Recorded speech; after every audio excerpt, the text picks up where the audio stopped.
Research 27 class में जो भी क्लास 10वीं के स्टूडेंट है उन सभी का सीबीएसई बोर्ड का साइंस सब्जेक्ट का पेपर है क्लास 10th का। कब? 20 फरवरी को। तो 20 फरवरी को जो भी क्लास 10th के स्टूडेंट साइंस का पेपर देने वाले हैं सीबीएसई बोर्ड का, उसके लिए वीडियो बहुत ही इंपॉर्टेंट है, क्योंकि ये आपका सीबीएसई बोर्ड का क्वेश्चन पेपर है। आपने सुना क्वेश्चन पेपर है पिछले साल का जो हुआ था, ठीक है। सेम ऐसा ही पेपर आपको 20 फरवरी को देखने को मिलेगा। बहुत सी क्वेश्चन इसमें से आपके आ सकते हैं, तो वीडियो एंड तक देख लेना। मोस्ट इंपॉर्टेंट ये वीडियो है, ठीक है। पूरा पेपर करवाया जाएगा, तो उससे पहले चैनल को सब्सक्राइब कर दो, बेल आइकन प्रेस कर दो ऑल पर, ताकि आपको ऐसी वीडियो मिलती रहे। वीडियो को लाइक करना ताकि आप मोटिवेशन अपने फ्रेंड्स के पास शेयर करना, ठीक है। करते वीडियो स्टार्ट। आप समझो ध्यान से, ये आपका सेट नंबर फर्स्ट है, सेट नंबर फर्स्ट, ठीक है। साइंस का विज्ञान का यहाँ पे आप देख सकते हो। अब यहाँ पे निर्देश आपका जो पेपर होगा 3 घंटे और 80 नंबर का होगा, कि निर्देश आपको सभी को पता ही होते हैं। अब यहाँ पे कुछ नोट्स दिए हुए हैं जो आपके क्वेश्चन पेपर के फ्रंट पेज पर, जैसे कृपया जांच कर ले कि इस प्रश्न पत्र में मुद्रित पृष्ठ 23 यानी पृष्ठ का मतलब होता है पेज, 23 पेज आपके पे होने चाहिए। और दूसरे में बोला कि कृपया जांच कर ले कि इस प्रश्न पत्र में 39 प्रश्न यानी 39 प्रश्न है। क्लियर। तीसरे बोला प्रश्न पत्र में दाहिने हाथ की ओर दिए गए प्रश्न पत्र कोड को साथ ही उत्तर पुस्तिका के मुख्य पृष्ठ पर लिखें, यानी कि दाया कौन सा होता है? इस साइड वाला आपका, इस साइड वाला होता है आपका दाया, ठीक है। तो यहाँ पे आपका ये पेपर कोड सा लिखा हुआ है, ये आपको अपनी आंसर शीट में लिखना है, ठीक है, मत भूलना लिखना। उसके बाद यहाँ पे बोला गया है कृपया प्रश्न का उत्तर लिखते शुरू करने से पहले उत्तर पुस्तिका में प्रश्न का क्रमांक अवश्य लिखें। नहीं, जब भी आप प्रश्न का उत्तर लिखना स्टार्ट करो तो आपको प्रश्न नंबर जो लिखें, जैसे प्रश्न नंबर फर्स्ट लिखोगे, प्रश्न नंबर 2, उसके बाद आंसर लिखना स्टार्ट करें। नहीं, जो भी प्रश्न लिखो उस प्रश्न का लिखना। जैसे प्रश्न नंबर फर्स्ट कर रहे हैं तो यहाँ पे उत्तर नंबर फर्स्ट ही लिखना है, 2 मत लिखना, ठीक है। ये ऐसे होगा, यानी जो भी प्रश्न लिखो, प्रश्न का उत्तर लिखो, उस उत्तर से पहले एक प्रश्न नंबर जोड़ा देना। उसके बाद 5वां, इस प्रश्न पत्र को पढ़ने के लिए 15 मिनट का समय दिया जाएगा। यानी आपको जो पेपर है पढ़ने के लिए 15 मिनट का समय होगा। 10:15 पे आपका जो पेपर है आपके हाथ में दे दिया जाएगा। 10:30 बजे आप लिखना स्टार्ट कर सकते हो, ये इसमें बोला गया है। उसके बाद यहाँ पे आप देख सकते हो सामान्य निर्देश। अब आते हैं स्टार्ट। यहाँ पे पेपर के इंस्ट्रक्शंस कितने नंबर का है, कैसे करना है। पहला, इस प्रश्न पत्र में कुल 39 प्रश्न है, सभी प्रश्न अनिवार्य है, यानी आपका पूरा पेपर 39 प्रश्न होंगे, जैसे अभी हमने थोड़ी देर पहले आपको बताया। दूसरे में बोला गया, दूसरे पॉइंट में यह प्रश्न पत्र 5 खंडों में विभाजित किया गया है। क ख ग घ अड़ 5 खंड है। खंड क्या होगा? 1 से 20 तक के बहुविकल्पीय प्रश्न होंगे, नहीं एमसीक्यू टाइप होंगे, एक एक नंबर के। ये खंड क्या रहेगा? 20 मार्क्स का। खंड ख में प्रश्न संख्या 21 से 26 तक अति लघु उत्तरीय प्रश्न, लघु उत्तरीय प्रकार के प्रश्न होंगे। लघु उत्तरीय प्रकार के होते हैं लघु यानी छोटे, 2-2 अंक वाले होंगे, इसलिए लघु उत्तरीय बोला गया। और इसमें 30 से 50 शब्दों में जो आपको आंसर है कंप्लीट करना है 21 से 26 तक। क्लियर। एक क्वेश्चन आपका 2 मार्क्स का। खंड ग में 27 से 33 तक के लघु उत्तरीय होंगे, लघु उत्तरीय, ठीक है। लघु उत्तरीय प्रकार के प्रश्न होंगे, यानी कि थोड़े बड़े होंगे, और ये 3-3 नंबर के होंगे, लेकिन ज़्यादा मुश्किल नहीं होगी कि 3-3 नंबर के, ठीक है। पॉइंट में लिखो अच्छा रहेगा, पैसेज में लिखो तब भी सही रहेगा, पर लिख के आना है। इसमें आपको खंड ग में जो लिमिट है शब्दों की 50 से शब्द होने चाहिए, कम मत करना। खंड ग में बोला गया है प्रश्न संख्या 34 से 36 तक के दीर्घ उत्तरीय होंगे। दीर्घ होते हैं बड़े, आपको बड़े बड़े पेज, मतलब पूरा पेज भरना होता है लगभग उस प्रकार के प्रश्न होंगे। 5 नंबर का एक प्रश्न होगा, इस तरीके से आपके 34, 35, 36, ठीक है, 3 प्रश्न होंगे। उसके बाद खंड अड़ा होगा, इसमें आपके 37 से 39 3 स्रोत आधारित प्रश्न होंगे। प्रकरण आधारित इकाइयों के मूल्यांक के 4-4 अंकों के प्रश्न उप प्रश्न सहित है, यानी कि बोला गया इसमें आपके 37, 38, 39 ये आपके स्रोत आधारित, डाटा आधारित इस तरीके के आपके होंगे, जैसे कि आप पैसेज करते हैं ना उस टाइप के होंगे, ठीक है। और उसमें आपके 4-4 अंक का एक एक पैसेज होगा। बाकी आगे हम देखते हैं। बोला गया प्रश्न पत्र में समग्र विकल्प नहीं दिए गए, नहीं हर एक प्रश्न में आपको विकल्प प्रदान नहीं किए गए, या कुछ एक क्वेश्चन है जिसमें आपको विकल्प दिए होंगे अथवा वाले, तो उनमें से एक आप कर सकते हो। करते आगे स्टार्ट। खंड क्या? प्रश्न संख्या 1 से 20 में दिए गए 4 विकल्प, यानी 1 से 20 में आपके एमसीक्यू टाइप 4 विकल्प दिए हुए, एक विकल्प का चयन करके आंसर लिखना है डायरेक्ट, पूरा सॉल्व नहीं करना, बस आंसर लिख देना है। क्लियर। उसके बाद करते हैं स्टार्ट। पहला, जब किसी प्रखनली में दानेदार जिंक के कुछ टुकड़ों में 2 ml सोडियम हाइड्रोक्साइड विलयन मिलाकर उसे गर्म किया जाता है, यानी कि हमने 2 ml की एक प्रखनली, ठीक है, हमने एक जिंक के कुछ टुकड़ों को 2 ml सोडियम हाइड्रेट विलयन में मिलाकर उसे गर्म किया, तो होने वाली रासायनिक अभिक्रिया को संतुलित रासायनिक समीकरण के रूप में इस प्रकार लिखा जाता है। इसमें बोला गया एक प्रखनली ली, उसमें जिंक के कुछ टुकड़े डाले, और टुकड़े डालने के बाद इसमें 2 ml सोडियम हाइड्रोक्साइड विलयन मिलाया और उसे गर्म किया। गर्म करने के बाद हमने उसमें जो अभिक्रिया हुई वह संतुलित रासायनिक अभिक्रिया हुई उसे हम किस तरीके से लिख सकते हैं, यानी इसमें आपने जो टुकड़े थे जिंक के और सोडियम हाइड्रोक्साइड विलयन को मिलाया, उसके बाद गर्म हुआ हीट होके, उसके बाद जो अभिक्रिया बनी उसे रासायनिक समीकरण के रूप में हमें लिखना है। ठीक है, वो संतुलित रासायनिक समीकरण, तो इसमें से कौन सा होगा वो बताना है। तो जब हमने मिलाया 2NaOH को मिलाया जिंक के साथ Zn के साथ, ठीक है, तो जो इसमें बना वो बना Na2ZO2, ठीक है, Na2ZO2 बना और H2O अलग हो गया, तो इसलिए बी होगा करेक्ट आंसर। ठीक है, उसके बाद दूसरा, निम्नलिखित में से एक वियोजन अपघटन अभिक्रिया चुनिए जिसमें वियोजन के लिए ऊर्जा का स्रोत प्रकाश है। इसमें बोला गया कि हमें एक वियोजन अपघटन अभिक्रिया चुनिए, इनमें से कौन सी अपघटन अभिक्रिया वो बतानी है।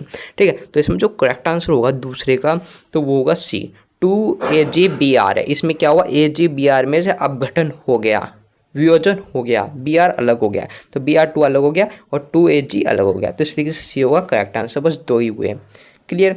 उसके बाद यहाँ पे देखते हो इंग्लिश में भी देख लेते हैं। पहले का आंसर आपका बी हो जाएगा, दूसरे का आंसर आपका सी हो जाएगा।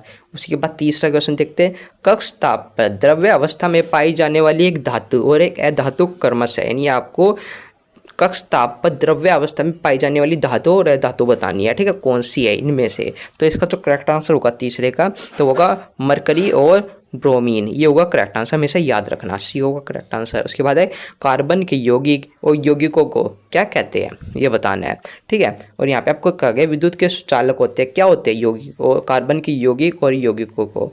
ठीक है, इनमें से बोला गया विद्युत के सुचालक होते हैं, विद्युत के कुचालक होते हैं, के अणुओं के बीच प्रबल आकर्षण बल होता है, के अणुओं के बीच दुर्बल आकर्षण बल होता है। तो चौथे का करेक्ट आंसर क्या होगा, इसका करेक्ट आंसर हो जाएगा सी, दूसरा और चौथा ये होगा करेक्ट आंसर, ये दोनों। ठीक है, इसलिए सी होगा करेक्ट आंसर कि विद्युत के कुछ अलग होते हैं और अणुओं के बीच दुर्बलता आकर्षण बल होता है। ठीक है, दुर्बल होता है आकर्षण बल, क्लियर।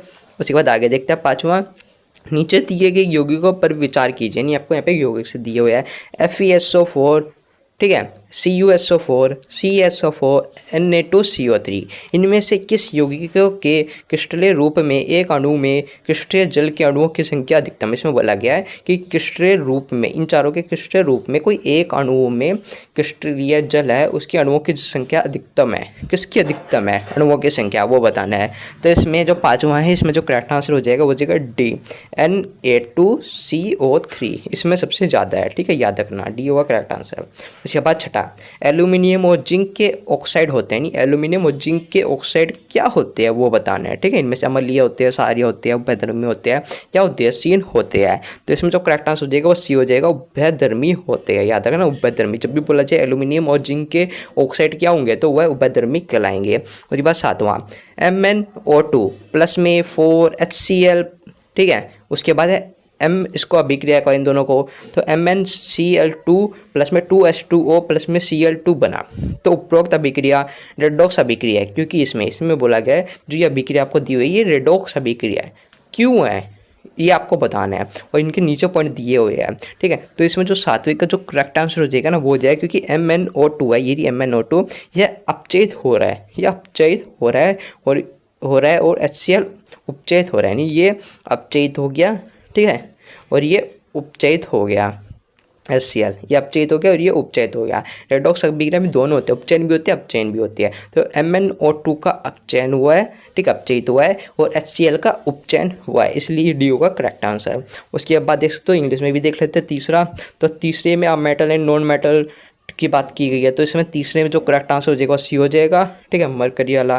फोर्थ है कार्बन कंपाउंड्स, ठीक है, कार्बन कंपाउंड्स का क्या होगा इसमें करेक्ट आंसर फोर्थ का, तो इसमें भी आपका सी होगा, सेकंड और फोर्थ। ठीक है, ये। उसके बाद पांचवा देख सकते हो, इसमें बोला consider the following compound FeSO4, CuSO4, CaSO4 क्या होगा, तो इसमें भी करेक्ट आंसर हो जाएगा पाँचवें का डी। ठीक है, और ये बाद देखो छठा, oxide of aluminium and zinc are क्या है, जिंक आर क्या है, तो इसमें भी करेक्ट आंसर हो जाएगा सी, क्लियर, सी होगा, याद रखना। उसके बाद अगला देखो सातवां, ये अभिक्रिया थी, ये पता नहीं कौन सी थी। ठीक है, तो इसमें होगा डी करेक्ट आंसर कि MnO2 का दोस्तों रिड्यूस हो रहा है और HCl हो रहा है ऑक्सीडाइज्ड। ठीक है। इस तरीके से 8वां नीचे दिए कथनों पर विचार करना, यानी आपको ये कथन से दिए हुए इनका विचार करके सही कथन की पहचान करें। जैसे कि पहला, किसी शिशु का लिंग इसके निर्धारित होता है कि उसके माता से क्या वंशानुगत हुआ है, यानी कि किसी भी शिशु का लिंग होता है वो ये निर्धारित होता है किससे होता है कि माता से क्या वंशानुगत हुआ है। पहला पॉइंट, किसी शिशु का लिंग इससे निर्धारित होता है कि उसके पिता से क्या वंशानुगत हुआ है, पहले माता फिर पिता। और नर शिशु होने की प्रायिकता मादा शिशु होने की प्रायिकता से अधिक होती है। वो किसी शिशु का लिंग निर्धारित निषेचन के समय तब होता है जब नर युग और मादा युग के संलग्न द्वारा युग्मन बनता है, यानी इसमें बात की गई है।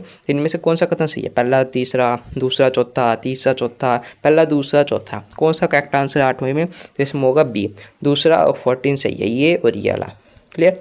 और ये बात 9वां, गुणसूत्र बतानी है। ठीक है, बताएं गुणसूत्र इनमें से कौन से है। अनुवांशिक सूचना को जनकों से अलग संतति तक ले जाती है। किसी जंतु कोशिका के केंद्र के भीतर धागे नुमा संरचना होती है। अनुजन तंत्र सदैव युग्म में विद्यमान होते हैं, कोशिका विभाजन में सम्मिलित होते हैं। यानी आपको गुणसूत्र दिए हुए है कि अनुवांशिक सूचना को जनकों से अगली संतति तक ले जाते हैं। जो अनुवांशिक सूचना होती है जनकों से अगली संतति तक ले जाता है।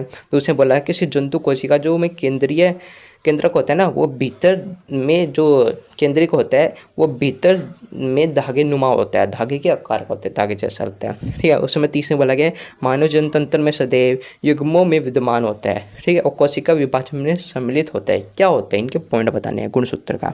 तो 9वें का जो करेक्ट आंसर हो जाएगा तो वो हो जाएगा डी, पहला और 4th, ये होगा करेक्ट आंसर। क्लियर। उसके बाद देख सकते हो अगला 10वां बोला गया किसी तंत्रिका का वह स्थान जहाँ विद्युत आवेश रासायनिक सिग्नल में परिवर्तित होते हैं। बोला है किसी तंत्रिका का वह स्थान जहाँ विद्युत आवेश रासायनिक सिग्नल में परिवर्तित होता है उसे हम क्या कहते हैं। तो इसमें जो करेक्ट आंसर हो जाएगा वो जाएगा तंत्रिका पेशीय संधि, सी होगा करेक्ट आंसर। ठीक है, आप करते हैं इंग्लिश में भी 8वां क्या करेक्ट आंसर होगा, पे हमने बताया था बी होगा 2nd और 4th। 9वां इसमें बोला गया 90 में क्या करेक्ट आंसर हो जाएगा, तो 90 में होगा आपका डी 1st और 4th। 10वां बोला गया है तो 10वें में क्या करेक्ट आंसर हो जाएगा, इसको हो जाएगा सी। ठीक है, सी।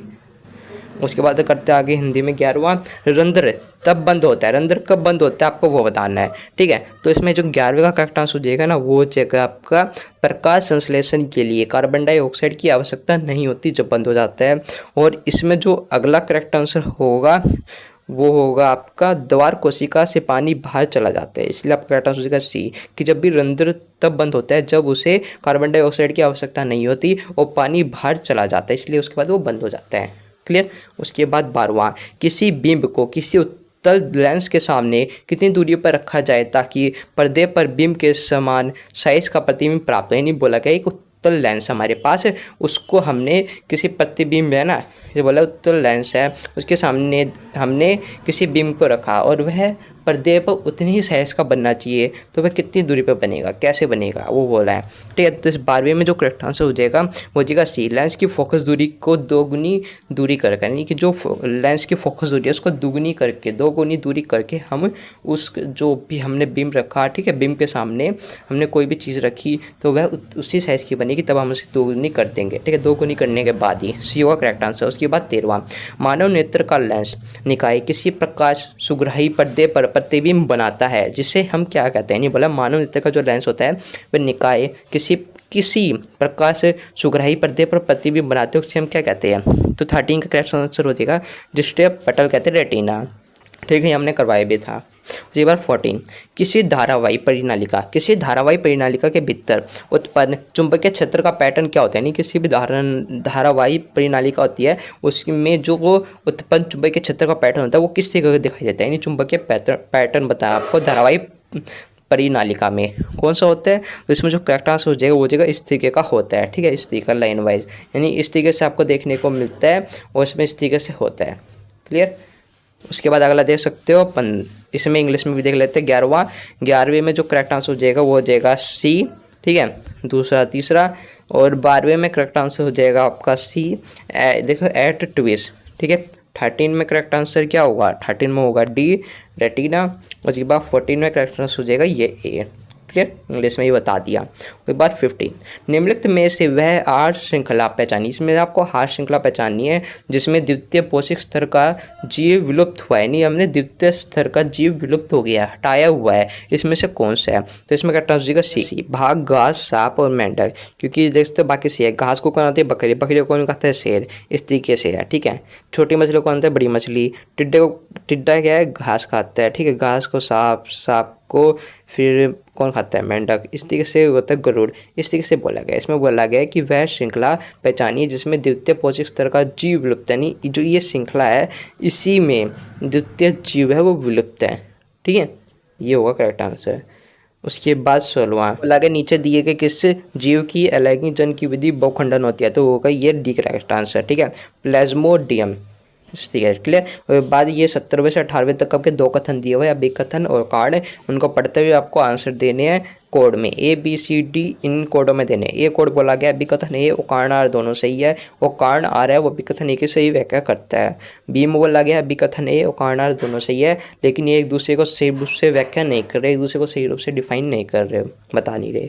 सी में बोला गया अभिकथन ए सही है लेकिन परंतु कारण आर है गलत है। डी में बोला गया अभिकथन गलत है लेकिन जो कारण आर है वो सही है। अब देखते हैं 17वां अभिकथन ए, जब जिंक नाइट्रिक अम्ल से अभिक्रिया करता है तो हाइड्रोजन गैस नहीं निकलती है। बोला गया जब जिंक है उससे नाइट्रेट अम्ल के साथ अभिक्रिया करवाई जिंक की, तो उसमें हाइड्रो गैस नहीं निकलती, हाइड्रोजन गैस नहीं निकलती, उत्पन्न नहीं होती। क्यों? क्योंकि नाइट्रोजन अम्ल अभिक्रिया में उत्पन्न हाइड्रोजन गैस को उपचयित करते हैं। बोला गया जो नाइट्रिक अम्ल है वह उत्पन्न हाइड्रोजन गैस को उपचयित कर देता है और करके पानी बना देता है, यानी कि हाइड्रोजन गैस की जगह पानी बना देता है, उसे परिवर्तित कर देता है और स्वयं अपचयित हो जाता है। ये बोला गया। क्या ये एकदम सही है? तो इसका करेक्ट आंसर हो जाएगा ए। हाँ ये सही है, एक दूसरे को सही रूप से परिभाषित करें। इसका कहने का मतलब है जब भी जिंक को नाइट्रिक अम्ल के साथ अभिक्रिया करवाएंगे तो जो हाइड्रोजन गैस होगी वह उपचयित हो जाएगी और पानी बन जाएगी, जिससे वह स्वयं अपचयित हो जाएगा। ठीक है, ये करेक्ट आंसर हो जाएगा ए। दोनों ही सही है, एक दूसरे को सही रूप से परिभाषित कर रहे हैं। 18वां अभिकथन ए, किसी आहार श्रृंखला के देखते उच्चतम पौष्टिक स्तर के जीवों में हानिकारक रासायनिकों का संग्रहण अधिकतम होता है। बोला है किसी आहार श्रृंखला के जो उच्चतम पौष्टिक स्तर होते हैं उन जीवों में हानिकारक रासायनिक का संग्रहण अधिकतम होता है, हानिकारक रसायनों का अधिकतम होती है संख्या, ये बोला गया। क्योंकि फसलों को रोगों और पीड़कों से बचाने के लिए उन पर हानिकारक रसायनों का छिड़काव होता है। इसमें ये बोला गया ए में कि जो भी आहार श्रृंखला होते हैं इसमें जो उच्चतम पौष्टिक स्तर वाले होते हैं जीव, उनमें हानिकारक रसायन बहुत ज़्यादा होता है। क्योंकि जब हम फसल होती है उसमें हमें रोगों से और पीड़कों से बचाने के लिए, कीड़ों से बचाने के लिए हम उसमें कीटनाशक डालते हैं, रसायन डालते हैं, रसायन। इसलिए क्या ये सही है? तो दोनों ही बात सही की गई है कि जो पौष्टिक स्तर होते हैं सबसे उच्च वाले उसमें रासायनिक जो हानिकारक रसायन होते हैं वो तो अधिक होते हैं। ठीक है, और ये भी बात सही है कि हानिकारक रसायनों का छिड़काव होता है फसलों में ताकि कीटनाशक ना आए, और वही चीज़ उच्च स्तर वाले खा लेते हैं। तो दोनों सही है लेकिन एक दूसरे को सही रूप से परिभाषित नहीं कर रहा। ठीक है, इसलिए इसमें करेक्ट आंसर हो जाएगा बी कि दोनों एकदम सही है लेकिन एक दूसरे को सही रूप से परिभाषित नहीं कर रहे। आपको सिंपली ये लाइन लिखनी है कि अभिकथन है और कारण आर दोनों सही है, सत्य है, किंतु कारण आर है अभिकथन ए की, यानी जो कारण आर है अभिकथन ए की सही व्याख्या नहीं कर रहा है। ठीक है, ये क्लियर। उसके बाद एक बार इंग्लिश में भी देख लेते हैं। 15वां में identify the food chain, chain की पहचान करनी है। तो C correct answer tiger, grass, snake, frog.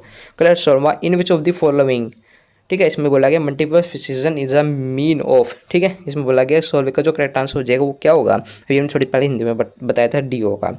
ठीक है, और ये बात 17वां दिया हुआ, इसमें आपको बताया था कि आपको बताना है कारण, सत्य, रीजन। ठीक है, ये थे आपके इसमें 17वें में आपको इस तरीके से बोला गया एसेसरेशन। ठीक है, एसेसरेशन में बोला गया ये हाइड्रोजन गैस इज नॉट। ठीक है, ये बोला गया जिंक रिएक्ट, यानी कि हाइड्रोजन गैस की अभिक्रिया करवाई थी जिंक के साथ। ठीक है, उसमें हाइड्रोजन नहीं निकला, ये सारी चीज़ें हमने बताई थी। तो इसमें जो करेक्ट आंसर है इसमें भी ए हो जाएगा जब आप पढ़ोगे। 18 में है, इसमें करेक्ट आंसर हो जाएगा बी, की दूसरे रूप से परिभाषित नहीं किया जाए। ठीक है, इंग्लिश में था। 19वां अभिकथन ए, देखो अभिकथन ए 19 में बोला गया स्थलीय जीवों की तुलना में जलीय जीवों की श्वसन दर अधिक तीव्र होती है, यानी कि जो स्थलीय जीव होते हैं और जलीय जीवों की श्वसन दर, बोला गया स्थलीय जीवों की तुलना में जो स्थल के जीव है जमीन पर रहने वाले जलीय जीवों की श्वसन दर अधिक होती है। ठीक है, बोला गया जो स्थल के जीव होते हैं उनकी तुलना में जलीय जीवों की जो श्वसन दर होती है वो अधिक होती है, यानी कि जलीय जीव अधिक सांस लेते हैं। ठीक है, वो अधिक तक जी सकते हैं। ये बात सही है? सही है, ट्रू। क्यों? क्योंकि वायु में ऑक्सीजन की मात्रा की तुलना में पानी में घुलते से घुली ऑक्सीजन की मात्रा बहुत अधिक होती है, तो ये गलत है। ठीक है, पहले में ये सही बात की गई, जो स्थल पर रहते हैं जीव उसकी तुलना में जो पानी में जो जीव रहते हैं, ठीक है, उनकी जो सांस लेने की दर है वो अधिक होती है। ठीक है, लेकिन ये बात गलत बोली गई है कि ऑक्सीजन की जो मात्रा होती है वायु की जगह जल में अधिक है, ये गलत बात की गई, इसलिए ये हो जाएगा फॉल्स। ठीक है, यानी गलत। तो इसमें आपका जो करेक्ट आंसर बनेगा वो बनेगा सी, कि आपका जो अभिकथन ए है वो सत्य है, लेकिन जो कारण आर है वो गलत है। क्लियर। उसके बाद 20वां अभिकथन ए, इंद्रधनुष आकाश में सूर्य के प्रकाश का प्रकाशित जो स्पेक्ट्रम होता है। क्या ये बात सही है? हाँ जी सही है, क्योंकि इंद्रधनुष तभी बनता है जब आकाश में सूर्य सिर के ऊपर होते तथा वायु में जल की सूक्ष्म बूंदें भी उपस्थित होती है। जी बात ये गलत है। ठीक है, ऐसा नहीं होता कि जो आकाश में सूर्य होता है जो सिर के ऊपर हो तभी जाके वो बनेगा, ये बात गलत कही है। ठीक है, तो इसलिए ये हो जाएगा गलत। तो इसमें भी करेक्ट आंसर हो जाएगा सी, कि अभिकथन ए सही है, कारण आर है वो गलत है।